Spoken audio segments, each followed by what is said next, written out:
That's horrible. I hate that song. Welcome. We are Neil, Luke and Dave. 340-somethings reminiscing on the runners and riders of 90s guitar music. We look at the bands who soundtracked our youth on both sides of the pond and interview some of our heroes from the bands that defined a generation. You'll hear about the good, the bad and the ugly of 90s guitar music. This podcast is Stupid and Contagious. Hello, welcome to episode 68 of the Stupid and Contagious podcast. It's a Wang number, anyone? 14? 14? 13. Something like that. In the teens. Yeah, we're going to be talking about Screamadelica, but before we get into that, what's everyone been up to? Dave? Fuck all. You were making pizza yesterday. It's hardly newsworthy, is it? That's all you've got. Bingo night's coming back to the Berwick Village Hall. Oh, that's more like it. Go on. Yeah, I mean, that was one of the victims of COVID, but now it's coming back. What kind of prizes do they give away? Anything from £1 to £5, I think. How much do you pay to play? 10 quid, I think. Yeah. In total. No, you probably do pay about £1 a game. I might come along. Do you have to be a resident or? No, you'd be welcome.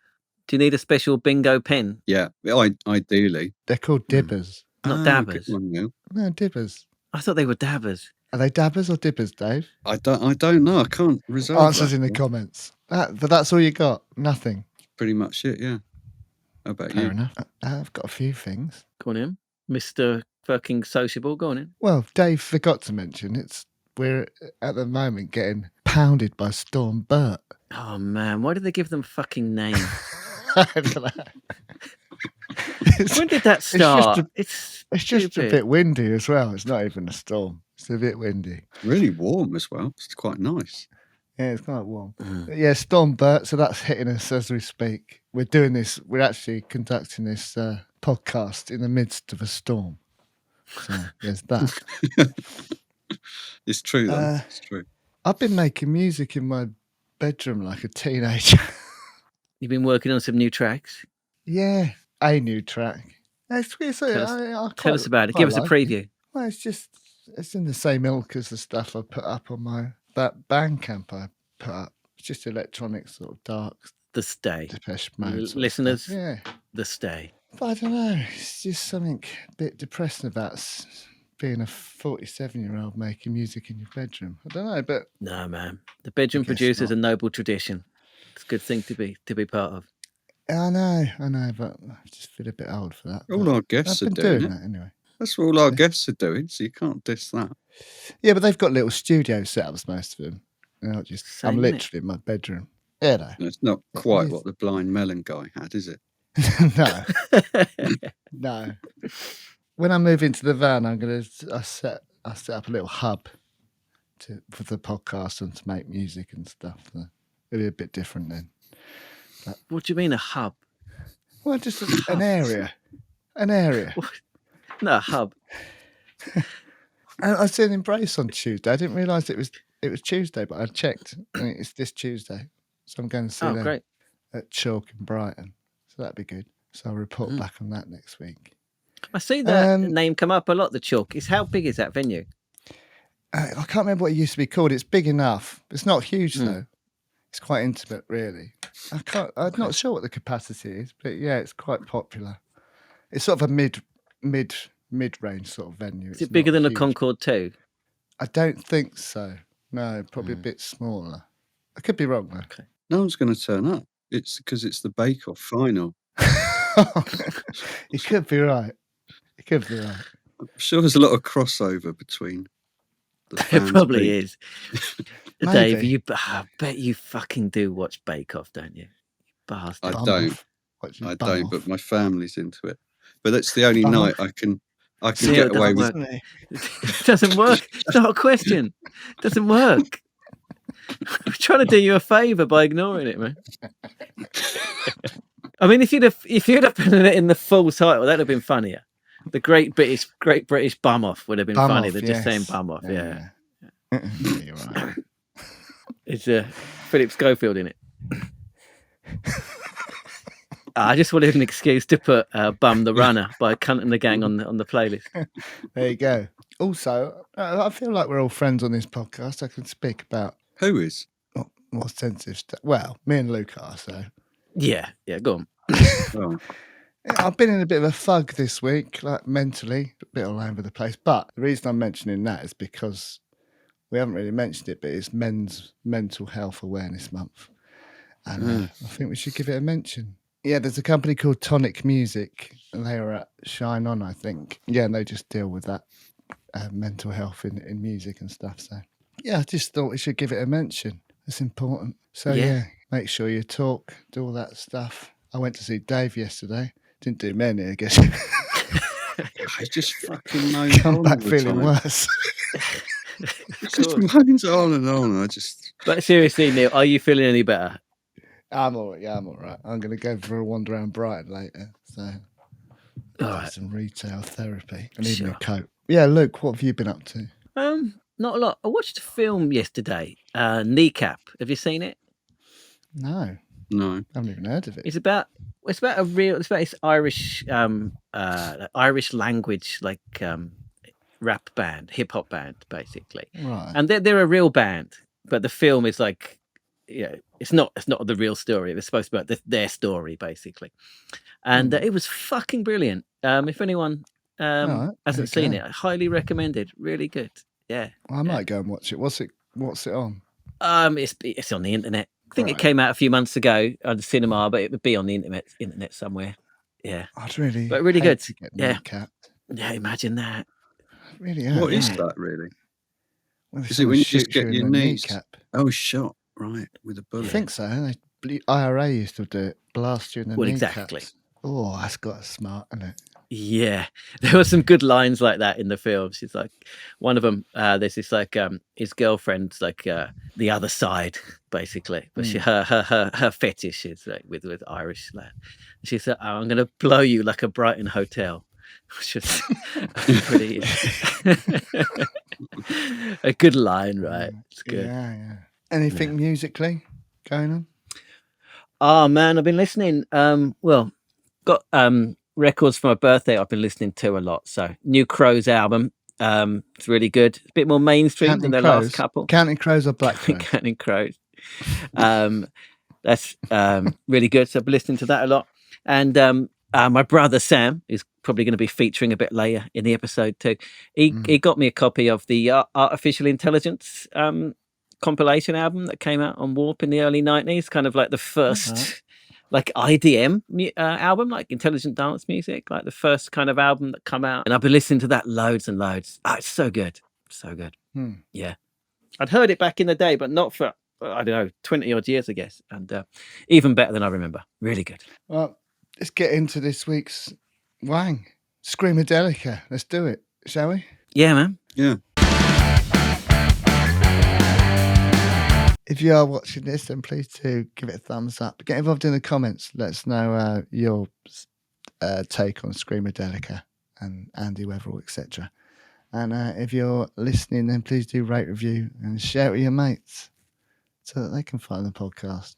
All right, Screamadelica, the third album by Primal Scream, released 23rd of September, 1991 on Creation Records. Reached number 8 in the UK charts on its release, but it had quite a long development to get to that release point. So, how far back do you want to go?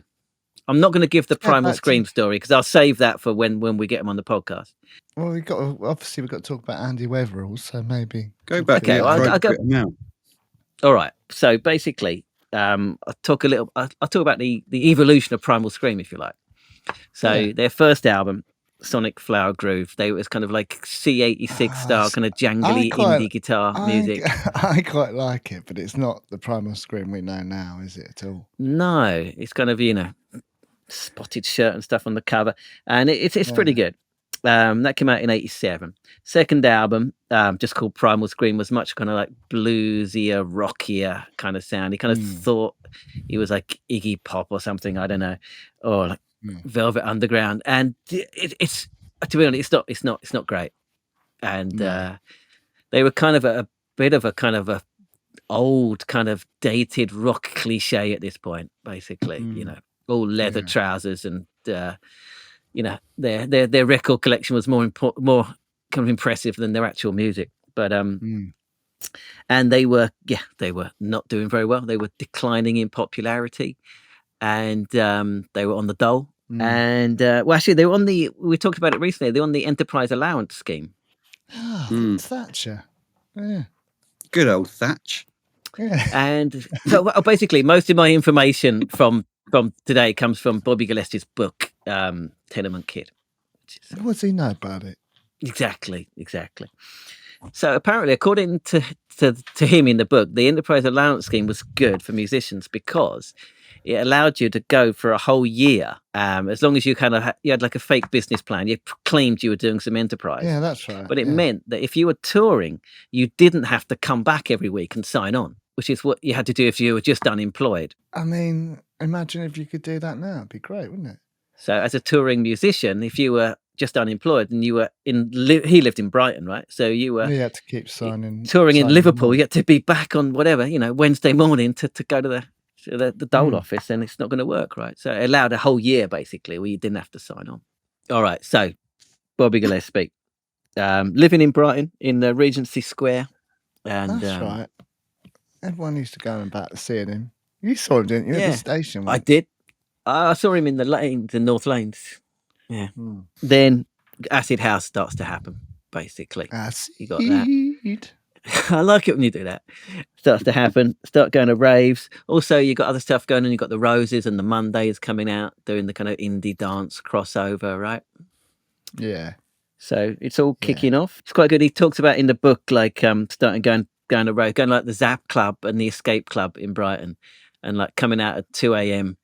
and everyone's still like fucking peeled up and not ready to go home. So like someone would put like a generator under the arches, like on the seafront, and people I remember that raving until the morning, right? Well, I didn't go to any, but I remember people who did used to go to raves along Brighton seafront, down by St Dunstan's. I think they used to have one opposite there, down on the seafront there. It's pretty cool, eh? Yeah. Talking about his book, did you? You didn't. Yeah. I was like looking for a podcast with him interviewed on it. Just to prepare for this a bit. You didn't listen to that Carl Meredith one, did you? I didn't listen to anything. No. That was the one I found, and it was such a bad interview. And he was talking.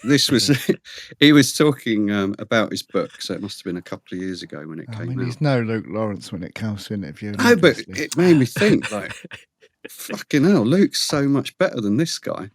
I know. Right? He basically didn't ask him anything. He just let Bobby just talk constantly. He said he'd read his book, but he obviously hadn't. At one point he asked him what it was like growing up during the war, and then Bobby had to say I was born in 1961. Yeah. So this guy was just clueless. That's poor. But how old does he think he is? Exactly. He'd have to be in his 80s. Also, around this time, Alan McGee, boss of Creation Records, of course, moved into the flat above him in Regency Square to join in full on. No, he lived in Brighton. Drug mayhem, just for a little while. Yeah, he also moved to Manchester not long after because to join the Hacienda stuff. So they were mates from like age 15 or 16. They went to the same school. Tells a story in the book. Bobby wanted to go and see Thin Lizzy. He'd never been to a concert before, but he didn't know anyone to go with, and he knew Alan McGee just from being around school, just kind of like nodding to each other, but they'd never spoken. And he phoned him up. He just found him in the phone book, phoned him up and said, I'm Bobby. Do you want to go and see Thin Lizzy tonight? What's that? And he said, yeah. What sort of phone's that? It's a fucking metal phone, motherfucker. And he's like, yeah, all right. And they went to see Thin Lizzy. That's his first concert, like 15 years old. There you go. It's pretty cool, right? I used to make friends back then. It's kind of funny. Right. Yeah. Yeah. I can't remember how I met Neil for the first time. He just appeared. He just suddenly was there. I walked in and it was like a revelation. Like, I've got to make friends with this guy. Yes, is that what you thought?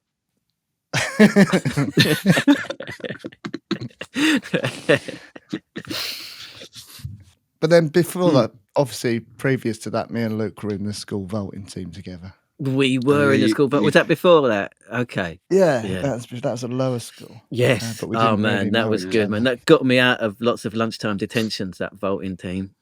It's good, Great. that vaulting team. But just on making friends, when I was at primary school, my best friend left to go to private school, and I didn't have a best friend, so I just went up to someone, Damien, and I said, "Will you be my best friend next term? Because Mark's leaving."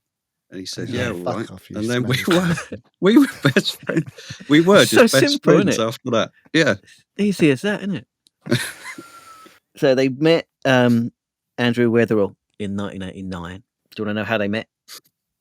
Yeah, I'd like to call him Andy. All right. So the story he tells is that they'd been out like whatever to acid house club or whatever. Come back. Acid. I'm going to say it more often because I like it. Sitting in Alan McGean's flat or whatever in Brighton, and they heard there was a rave somewhere in the East Sussex countryside, maybe near you, Dave. Oh, they had Maybe used to near have them at Berwick Friston Way. Forest. Friston Forest, they used to have raves. And so they set off in search of this rave, even though they didn't know where it was. They knew it was somewhere in the East Sussex countryside. Set off in taxi to try to find it. Exactly. No, where to do it? Yeah. Yeah.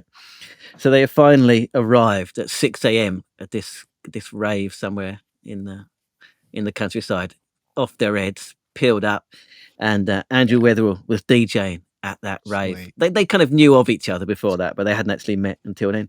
And that's the first time that they met. Andrew Weatherall was an upcoming DJ at this point. Started off though as a bricklayer. Also, he used to make sets for the Sooty and Sweep show. Who? Andy Weatherall, as we're calling him. What do you mean? Someone's got to make them, haven't they? How'd you get into that? I think it's just like as a teenager, it's just like, temporary one-off jobs, I don't believe that. Well, that's what it says. That's what I found. Up yours. According to my research. Why would you not believe it? Just Are doesn't you ring saying true.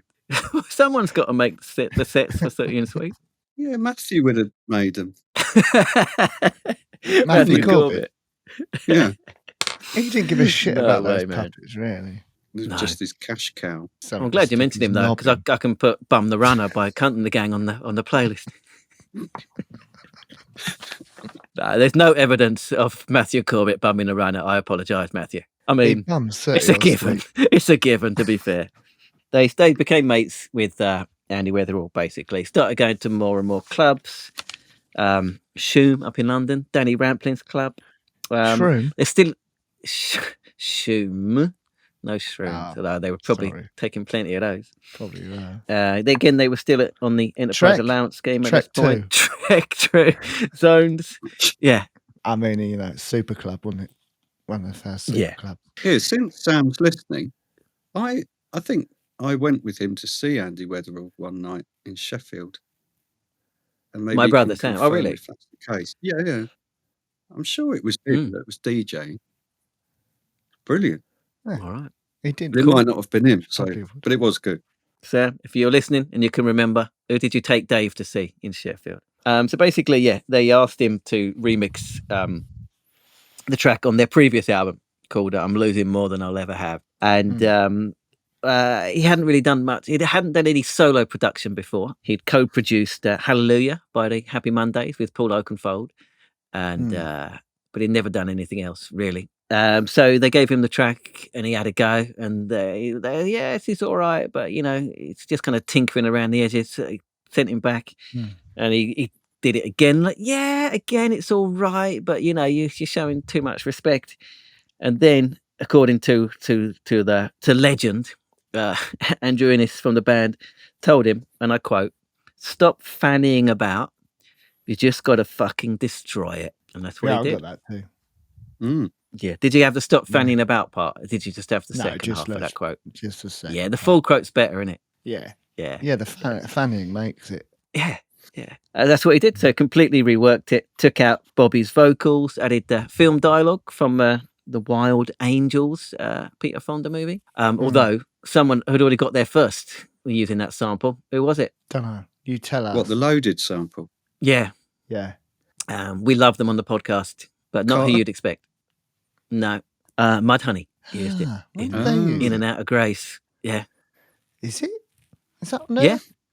Yeah. At the start. They use a slightly different version.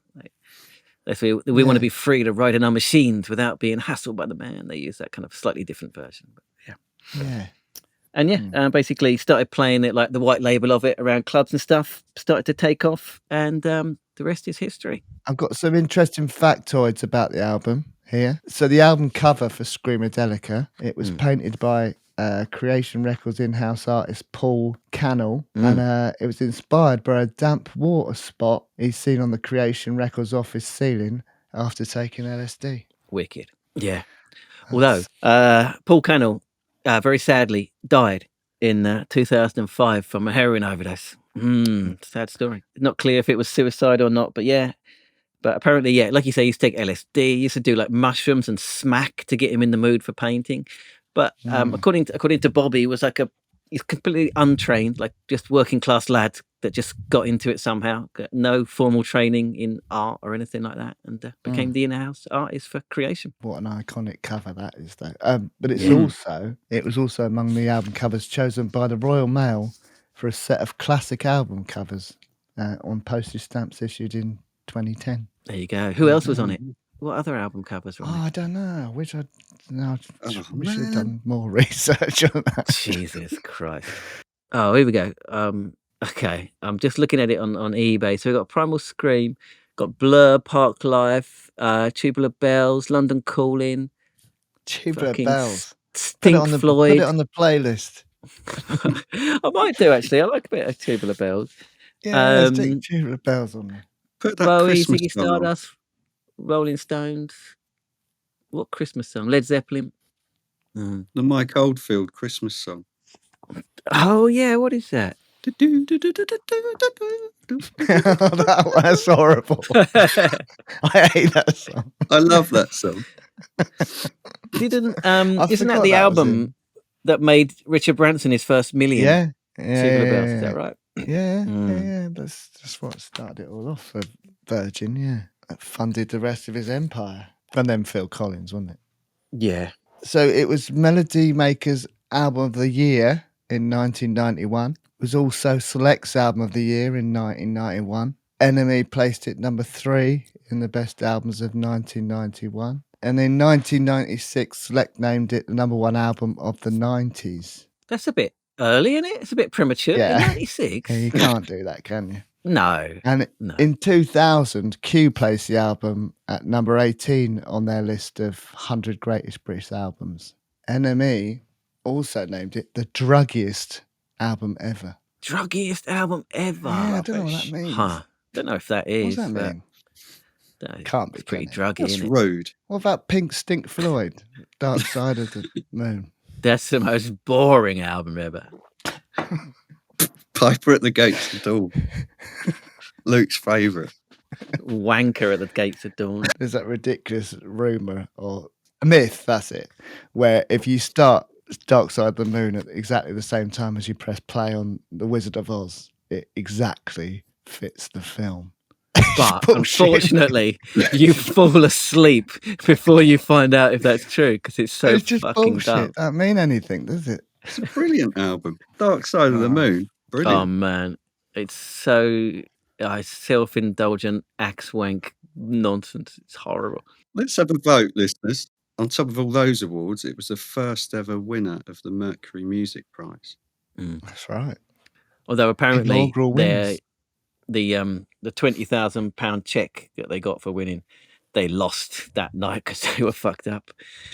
How do you Drugs. lose? What do you mean? Just So it's an lost it. actual check. It's an actual check, yeah. So you couldn't do anything about it in those Why days. not just get it remade? I'm Yeah. sure They they just- did.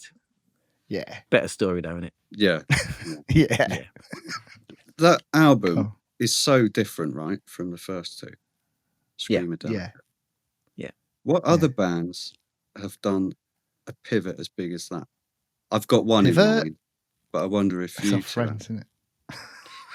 yeah, I was going to say the Beatles did it, but they did it gradually, didn't they? It wasn't a complete yeah, pivot. Beatles. Yeah. Mm. Yeah, but they didn't. Yeah, they did actually. They did radically change their sound. Yeah. Completely. Yeah. Yeah. Who were you thinking of, Dave? I'm thinking of the Bee Gees. Have you ever heard their early Yeah. stuff? You're always thinking of the Bee Gees. Sure. Well, I do like the Bee Gees, but I'm glad they did a pivot. You look a bit like the Bee Gees. They were just terrible. Your dad before. does. It's true. It's true, listeners. He did look like he was in the Bee Gees. He had like a sheepskin Morris. jacket as well back in the day. No, is it Barry? The big one in the middle. That's what Neil's dad looks like. Big one. The Bee Gees were like, they had like a second coming, didn't they? They were around in the 60s and then they come back in the 80s. They just realised disco had taken off and they realised that they could do something with it. And Yeah. well, I really like it. The later screaming, singing and stuff. It's different, isn't it? They did it well. So, so the album starts off with Moving On Up, which isn't, it's just out and out indie, really. It's that's kept relatively untouched, but it's also the only one that wasn't produced by Andy Weatherall, so that's probably why. But it doesn't I sound don't out think of it sounds place, indie does at it? all. All right. Well, It doesn't. I know what he means. you know It what I also mean. sounds a bit like the Stones, I think. I mean, Rolling it sounds good. Stones-ish. It sounds like a guitar That's what their band, second right? album sounds like. Sounds like a guitar band. Yeah, but it's got those kind of those piano stabs at the start that come in, right? It's a great intro, right? Yeah, but I'm saying it. You wouldn't say it's a dance influenced track, really, would you? It's more of a rock track. It's got hand claps. It's got like Oh, fuck you. backing singers, like gospel backing singers. What's the point of me Sure. being on this if you're just going to disagree with everything I No, say? I'm not disagreeing. I'm just surprised to hear you say that, because to me it doesn't sound like a conventional that's the indie point track of a at all. discussion. It's good. I meant if you'd gone on from their last album, then put this on, you'd think that the album's going to carry on in a similar vein. Right. Okay. So you're saying it's like Sympathy for the Devil or something like that. Right. Okay. Yeah, it's just a like you don't think, oh fucking hell, this isn't what I'm used to from Primal Scream. It's kind of in keeping with what they were doing. But you do, because it's a much better song than anything on their previous album. That's true. There is that. Yeah. But in the same sort of style. But I think it was the final track that they did as well. It wasn't the final, not the final one they recorded, but the final one they arranged and everything like that. They'd made I it. wonder why Andrew Weatherall wasn't involved in that one. Yeah, I've got the answer. Go on. Go on then. Can't remember. His bum fell off. And let me go. Here we go. As he walked out of the studio, his bum fell off. This is it. I knew it. Yeah. Oh, right. Yeah. There you go. There you go. I just want to mention the lyrics, because I think they're my favourite thing about it. Basically, Go on. yeah, I was blind, now I can see. You made a believer out of me, and all of that. And it's just this pure kind of positive, uplifting song of joy and hope. Right? It's great. I always thought it was you made a lever out of me. What's that? Like someone that's going to leave. No, a lever, like Oh, you yeah, know, kind like of a works. lever to move me up. Those alternate lyrics are great. They are. They are. Oh, like a lever. He made a lever Yeah. out of him. Yeah, because you're using me to lift you up. You It made a works. lever Does at me. work. Right. It's better, my one's better. Sure. It's a bit more poetic. As always, yeah. The negative slant to it though, like you're being used. Exactly. Yeah, it's a perfect album opener, right? Yeah, and it's the gospel choir and all that. It's all uplifting stuff in it. Yeah, but then so you think, oh, you know, this is good, but you know, nothing out of the ordinary really. But then you get to slip inside this house. You can hear the dance influence slipping in, can't you? The electronic beats and the samples. Bit of sitar. Got an aim and break. Bit of sitar. It's got an aim and break. It does, yeah. What's that? Yeah. What? Haven't you listened to my digital hardcore episode, Dave? He doesn't listen to any of Yeah, our I have. I knew it, but I forgot. So what was it? It's a small 7-second sample of a song called "Amen Brother" from like a soul song from the late 60s. Basically, Does it was it really used in a lot have of it? hip hop and electronic. Yeah, Oh, Yeah. cool. have a listen. So, did you know this was a cover? No. Okay, do so now. it's a cover. It's a cover of a song by 13th Floor Elevators. The original is like 8 or 9 minutes, and they loads of like verses and stuff, and they cut it right down to 2 or 3 verses and made it much I shorter. really And of like course, it. changed loads of stuff. Now, I really like that. It's one of my favourite ones on the there's an album. interesting story of why they were doing the cover. So, do you know the 13th Floor Elevators? They're kind of like legendary, kind of psychedelic kind of band, and their singer Yeah, Roky yeah. Erickson, who's again he's kind of iconic. He was in prison for stealing mail. Was he a Doing postman? chokey for stealing mail. No, he's a rock star. But My apparently, he nan got didn't arrested open once it. for stealing cutlery nan? from a restaurant. Yeah. What happened? She went to jail. I don't think she went to jail, but she got arrested for stealing cutlery from a restaurant. Wow. Oh, fuck. I nicked a neck Yeah. oil glass recently. I didn't realise I could have gone to Fuck prison. Wait. Neck What's oil. neck oil? It's this beer, right? But they've Bum produced oil. these really nice glasses that everyone wants. That is a terrible name for beer. Neck oil. That's horrible. And that's really unappealing. It appealed to me. Yeah, Mm. so he nicked it. You thief. It's one of the top selling beers in Britain at the moment. I've never heard of it. Give me a comparison. Similar beer. You'd like it. It's a bit like ale, but it's almost towards the lager end of it, the spectrum. I think I would So like it's that. quite Can you buy it fizzy. on tap? Yeah, it's in pubs on tap. I haven't seen Next it. time you're here, we'll buy you a neck oil. All right. But the Brilliant. point is, the glasses are like really nice, so they've obviously spent a lot of money, and just everyone's You took nicking it. them. Yeah. Good on him. Yeah. It's a good British tradition. Is stealing pub glasses, isn't it? Yeah, I used to do it, I think. Could you cut my admission out though? No. I could go No. to jail. No. Yeah. It's all No, in there. that's consequences. That's You life. go. Steal Consequences. glasses, steal mail. Anyway, they were doing this kind of like tribute album to try to raise money to help him, and that's what they Right. decided to do that. Also, it's not Bobby Gillespie singing. Well, I was going to say, it sounds like Sean Ryder. It's But not it's Sean not, I Ryder. know. It's I know it's not the Sean, but it guitarist. sounds Happy Throb. Mondays. Yeah. So the story, according to his book, is he went in to record it, and he'd just been on such a fucking massive bender for the last however many days. He was just so fucked. He tried, and he just couldn't do it. Just ended up on the floor puking bile, and just couldn't do it. Yeah, but why So didn't they just do it the Throb next had to day? step in and do it. No, That would have made more sense, surely. no. He's back on it, wasn't he? I think he had to recover for like 2 weeks or something after that to recuperate because he was so Fucking fucked. hell. It does sound like quite Happy Mondays, the vocal, like Sean Ryder. That's what I thought. So, Right. Yeah. Well, apparently it's Yeah. not Bobby. but yeah, it's one of my favourite tracks. I really enjoy that. I think Yeah, it's really cool, good. right? And then we get to Don't Fight It. Can't Feel believe It. you missed the opportunity to put bum in when Slip Inside is in the title of the song. I used bum in the conversation, so That's true. Right. Go on. So I interrupted. Go on. all right.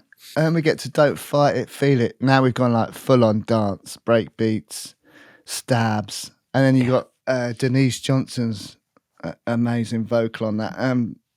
Obviously, tragically, she passed in 2020 as well, which is I didn't know that. Oh, nice. Okay. yeah, it's a great track.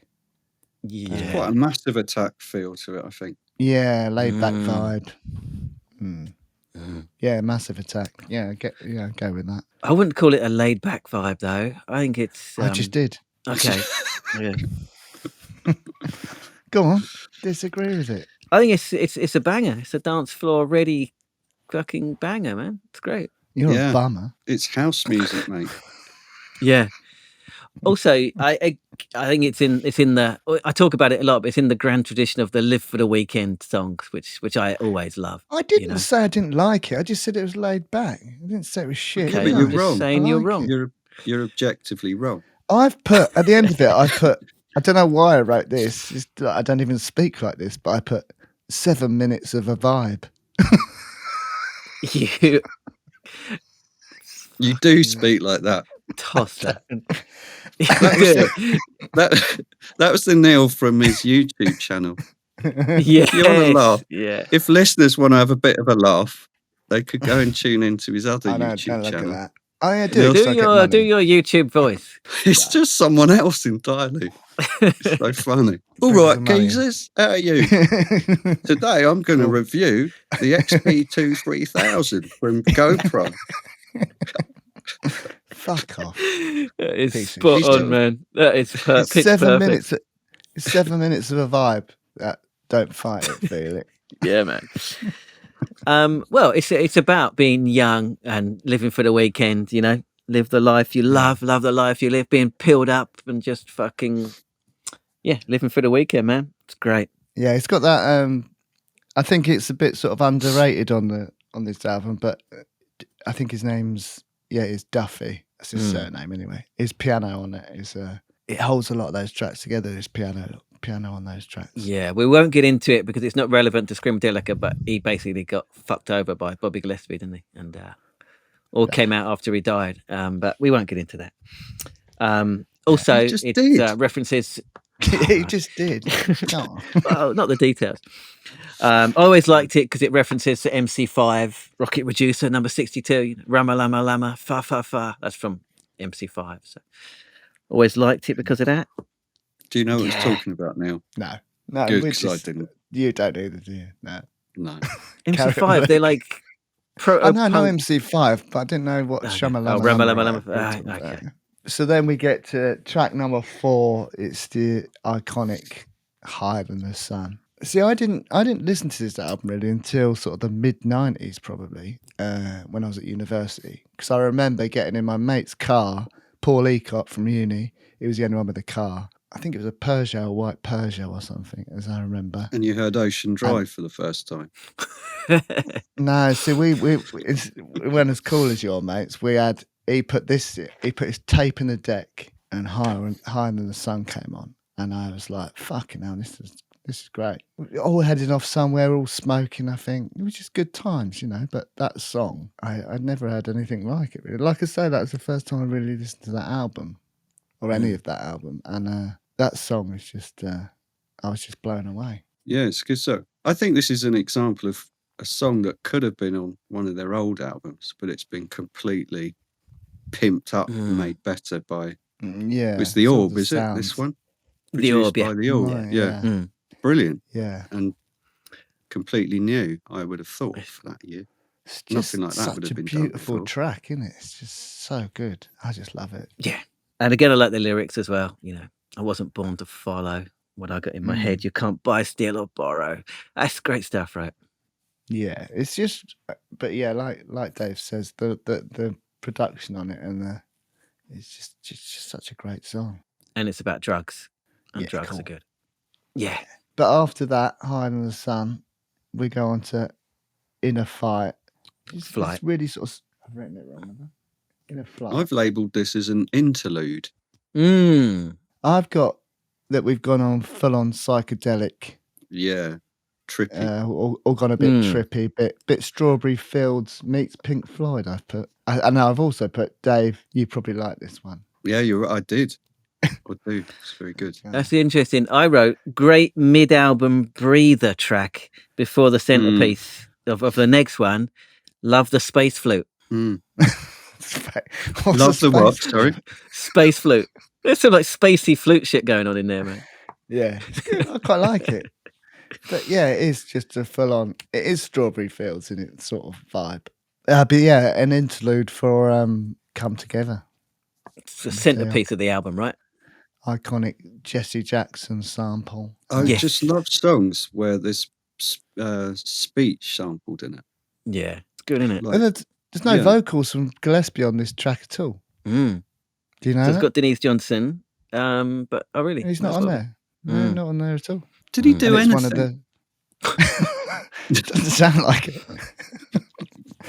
He did a few vocals here and there, but yeah, he doesn't sing on that track at all. There you go. But yeah, iconic. Apparently, the American version has got a different. Doesn't have the Jesse Jackson speech. It has something different. Why wouldn't you have that? That's the song. That's the song. There you go. Yeah. I googled like how did Jesse Jackson die, but apparently he's still alive, still going. How old is he? In his 80s, I think. Yeah, he's on TV quite a lot, isn't he? Still, yeah. I like Jesse Jackson. He was good, wasn't he? The He was Reverend everywhere Jesse for a Jackson. bit. Sure. Yeah. So I mean, it's described as a house gospel anthem.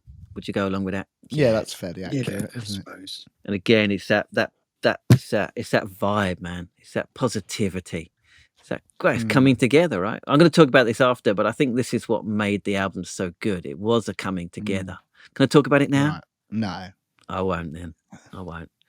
But I think no, I will.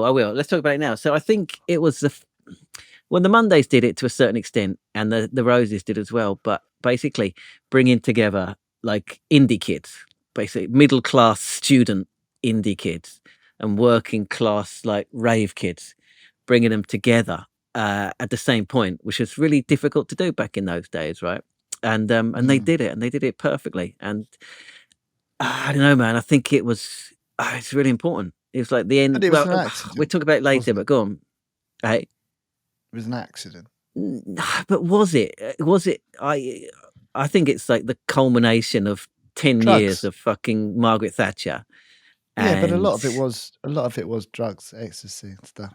Yeah, but again, part of that, the reason people are doing that is because they've been at 10 years of being beaten down by fucking Tory cunts, and especially and Yeah. Thatcherism, and that's Yeah. the only escape, right? And that brought together, the middle class kids were still as poor as the working class kids by then, and it brought everyone together, and I think it's a beautiful thing. I don't know if the These are middle good, class these are were more indie kids. Yeah, I mean they It's usually almost are. like Right? north and south. Like in Manchester, the working class kids were more into indie than down in the south. Yeah, but only then. We'll talk about it more in depth after. I don't know if it was, well, obviously it was intentional that after Come Together that we had another classic loaded straight afterwards. I don't know. I guess it was intentional to do it that way. Yeah, It's interesting Yeah. how you decide the track order on an album. Oh, it's exciting that is. I remember when we did that in Main Street and put that on the playlist now.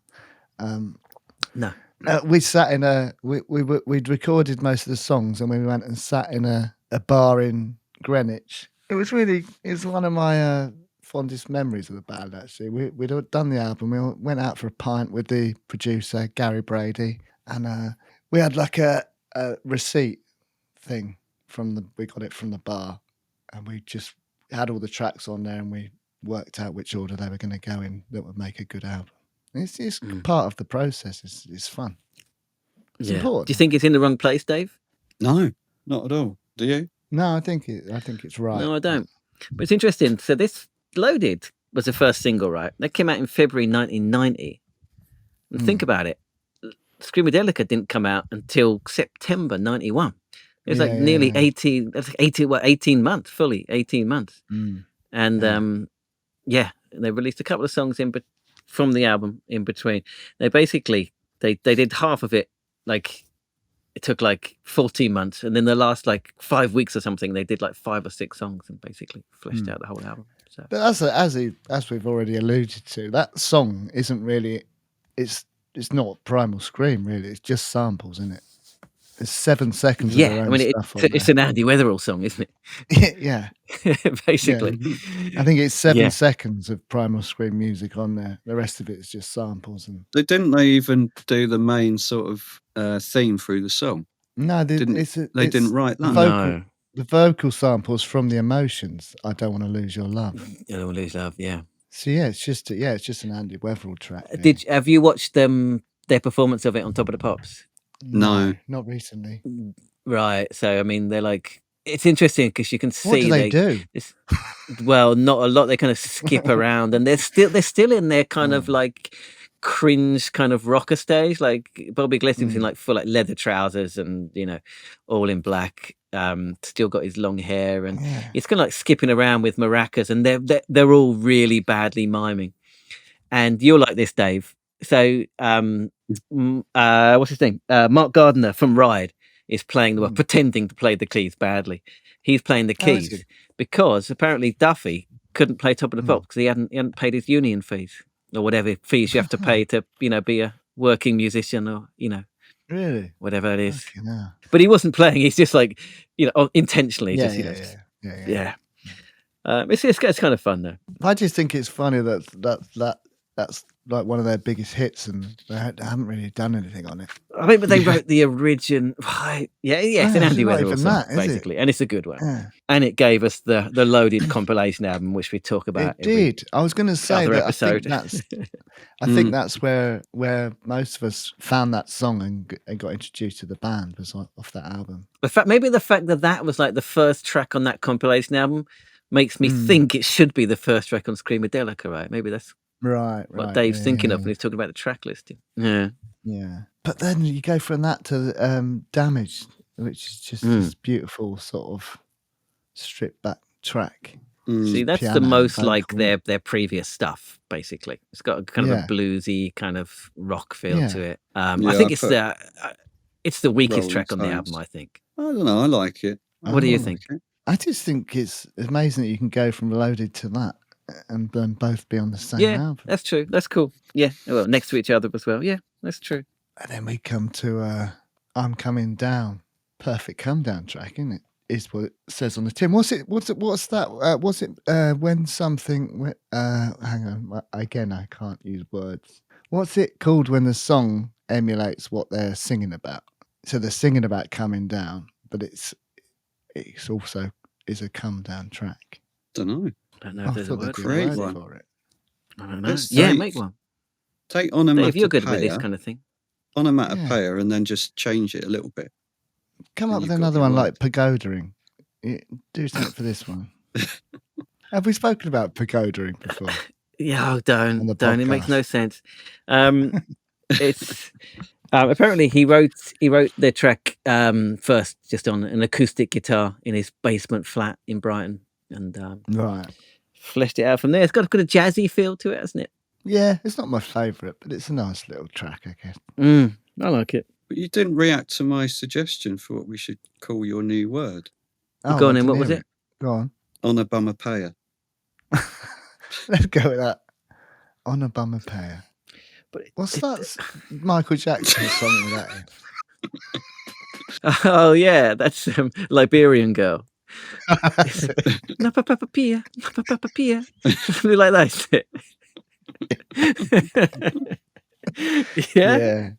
I like that song. That's not a good song, is it, Liberian Girl? Yeah. And then we got the Hide in the Sun Reprieve, the dub symphony. That's a throwaway track for me. Really?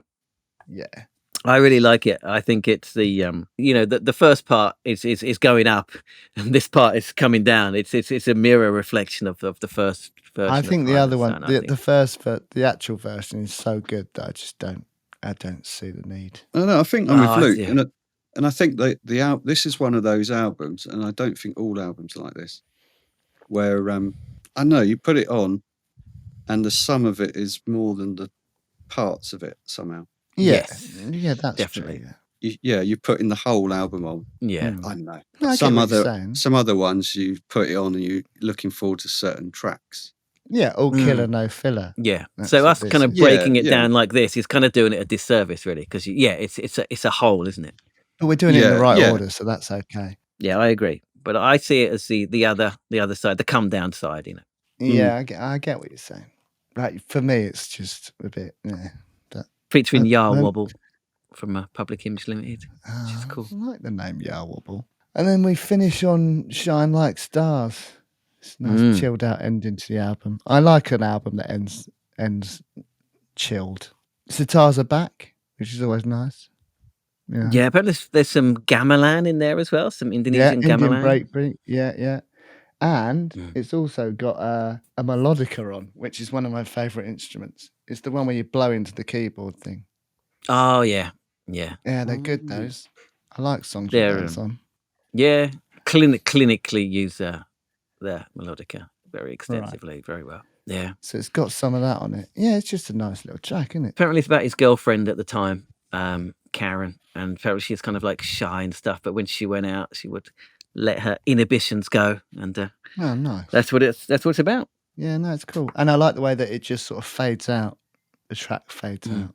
That's just a nice way to end the album, I thought. So I'm going to read. I asked my brother Sam Happy birthday, by the way, as Oh, yeah, we're I've been looking recording on forward to this. Sunday. It's Sam's birthday. Well, it's Is just it? short, but I Happy asked him, birthday. I said we were doing this tonight, and has he got any comments? And he says it's the seminal dance rock crossover before the Prodigy and all that followed it. It's a perfect going out clubbing album. First side, before you go out, gets you hyped up and buzzing. And the second side is just lovely to chill out with after you get home. So you had sides back then, didn't you? Tapes, wasn't it? Yeah, I Side Still forgot do, A, about the side B. motherfucker. sides. Yeah, but that's not, you don't get on a record. Yeah, you have to flip it over. Don't Yeah. you? So for me though, it's a production that's just fantastic. There's not a note or vocal sample or beat out of place, and it soars and breaks down in all the right places. It's Andy Weatherall's finest moment. Then he talks about seeing and play live with the Orb for a miners' benefit gig, and it's his second favourite concert. There you go. That's a good take on it from Sam, right? That's a good way of thinking Yeah, about very it. good. And he was very there, good. you know, at the time. Yeah. Yeah. Like, he was like way Neil into said, it. we got to it a bit later on. But he was. Yeah. No, he was right in the thick of it. I remember. Yeah. Yeah. Which must have been incredible. I wish I got more into that scene in the early 90s. I think late 80s. You were too early young, 90s. man.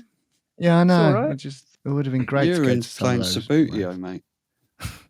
In the Sabutio League. Yeah. I mean, you know, I had other stuff going on. You're right. I think we need to speak about how big a loss Andy Weatherall is to the music. And that's a real shame, I think. Yeah. It's a pioneer. He was. Although I think a lot of people get written out of the history of Screamadelica. So he did most of the work, true. But there was also a guy called Jimmy Miller, DJ right. called Yeah, Hypnotone, Hugo Nicholson. Most of the tracks are joint with basically Andy Weatherall and Hugo Nicholson. Right. So they need we need to give them their credit as well. Or not Yeah, to of take course. anything away from It was definitely a what he collective did. effort. Yeah, it wasn't. Yeah, it was. It was just a lot of talented people in the same room at the same time, which produced that album, which is how all the best albums are made, I guess. Yeah, and what they used to do, they took it on tour after it came out, and they'd have like the Orb would be like the warm up act, then Primal Scream would go on, and then Andy Weatherall would DJ it like after to get people to What a gig that would have been. Yeah, it would have been great, right? Yeah. Yeah, especially if you're off your head, that's like the perfect night out, isn't it? Exactly. When they structured it. And he, like Bobby said, like after they finished, they'd just like neck a load of acid and then go onto the dance floor and dance to Andy Weatherall, because that's what they like. Oh, that's what that they loved awful. it, right? What? Yeah. What do you mean? Necking a load of acid and then going on a dance floor. Yeah. What could be better? That's what it's designed for, man. Are you sure it was Kids acid, to do. but not Yeah, ecstasy? Neil? we said before. Yeah, they didn't do the thing. Yeah, what? Acid. Thank you. Oh no, yeah, no, I misspoke. I meant ecstasy.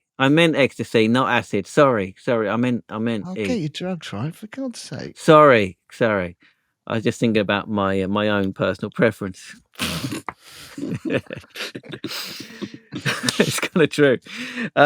No, ecstasy. Yeah, sorry. Yeah, motherfucker. Yeah, but you'd be in a fucking nightmarish state, wouldn't you, doing acid and... Sid Barrett. It depends, man. Like Sid Barrett. Yeah. But thank God it took him before he managed to write any more music. Exactly.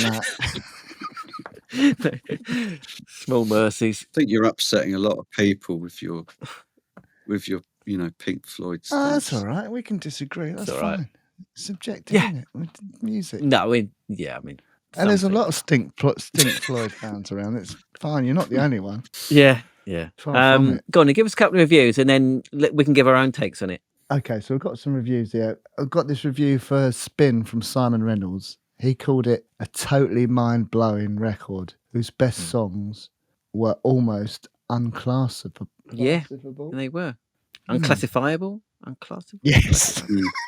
Classifiable. No, words. Yeah, words are hard, man. They are. It's all right.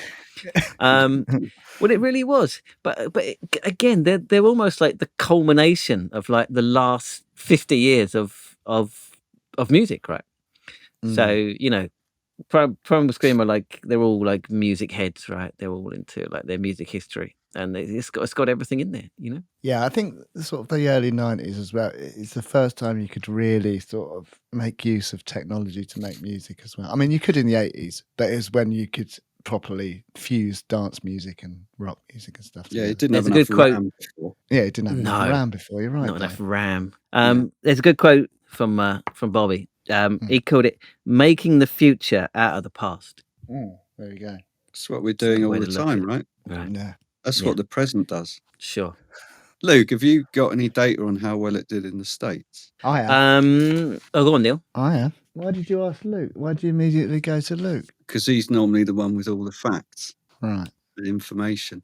I know the Well- worldwide sales figure, but I don't know Well, how. I I've don't know got the the- chart I've placing in got- America. I don't know that. Well, I do. Why will anyone Well, believe fucking me? tell us then. The single "Moving On Up" was a band's breakthrough hit in the United States. It was heavily played on alternate music radio, and it peaked at number 2 in the Billboard Modern Rock Tracks chart, and it also reached number 28 on the Billboard Mainstream chart. There you go. It's pretty good. How about the album?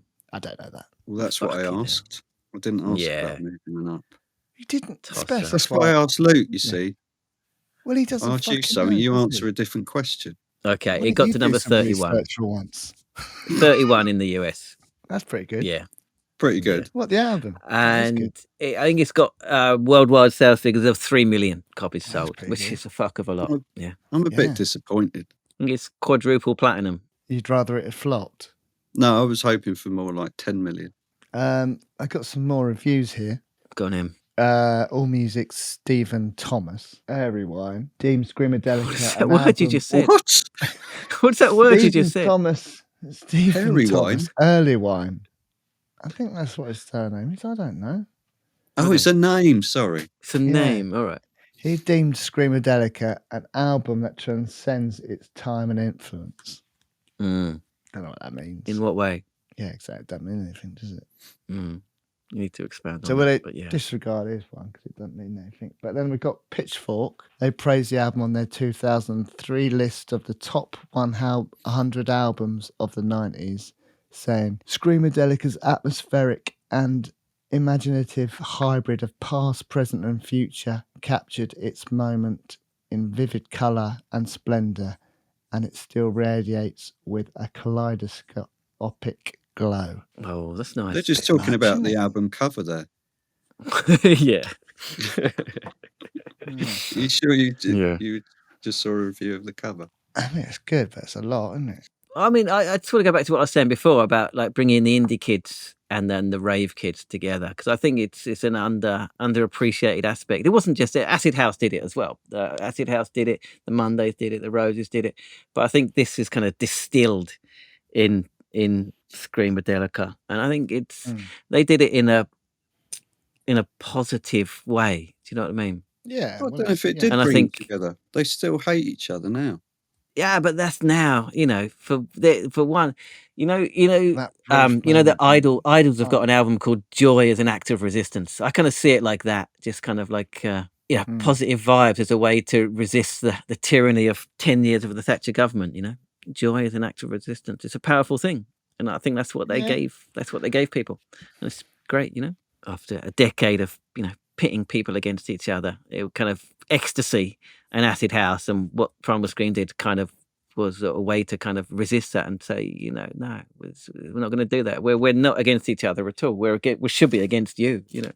It's another album and band that wouldn't exist without drugs, basically, would it? It was all part and parcel. Of the No. same thing. No, and they took know. a lot of drugs. Yeah, but like we've said before, that it's not all negative. No. This amazing bits of art have come about because of Mm. taking drugs. Yeah, and they work well if you're listening and taking drugs as well. Yeah. All right. That was our take on Screamadelica. Please feel free to get involved in the comments. We encourage it. We're not the authority on the Screamadelica album. We just Not by any means. We know loads of you out there were all in the thick of it as well, and probably got a much better take on it than we have. So let us know. Yeah, get involved in the comments for sure. If you are watching this, then please do give it a thumbs up, subscribe to the channel, and if you're listening, then rate, review, and share it with your friends. That's the best way to get this to do us a favour and get this podcast found. If you're new to the podcast, there's a good archive in there, so all of your 90s favourites will be there. So get stuck in. And also we put a playlist up for this one. I guess we'll put the whole album and a couple of extra tracks that we talked about as well.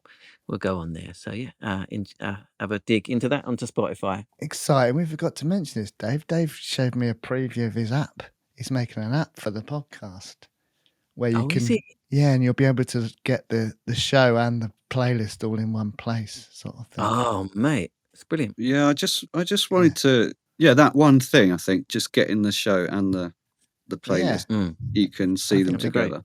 Yeah, it'd be good. He showed me the boring coding of it yesterday, and it's oh man! But he was fucking beside himself with the excitement, wasn't he? Was he explaining it to me? For some reason, he sort of said we should do it naked or something, but I said, no, right. Well, that reminds me. That gives me an excuse to put "Bum the Runner" on the playlist by counting the game. But that's it for this one. Tune in next week for episode 69 of the Stupid and Contagious podcast. 69. Brilliant. Rude, innit? Rude. Yeah. Dave? See you in a minute.